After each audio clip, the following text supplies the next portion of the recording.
India TV 9 news Maharashtra मधील Mhaswad road येथील friends ऑटोमोबाईल्सच्या दुकानाला आग लागल्याने लाखो रुपयांचे नुकसान झाले आहे.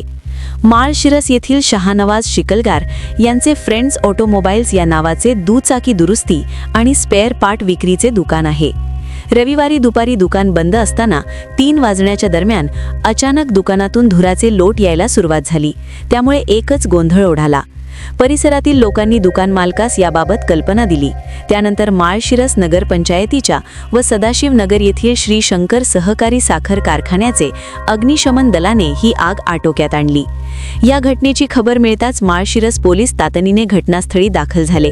यावेळी तलाठी रोहन करकटे यांनी पाहणी करून अहवाल सादर केला आहे. ही आग कशामुळे लागली हे अद्याप समोर आलेले नाही. शनिवार व रविवार 2 दिवस दुकान बंद होते. त्यामुळे दुचाकी गाड्यांचे लाखो रुपयांचे साहित्य जळाले आहे.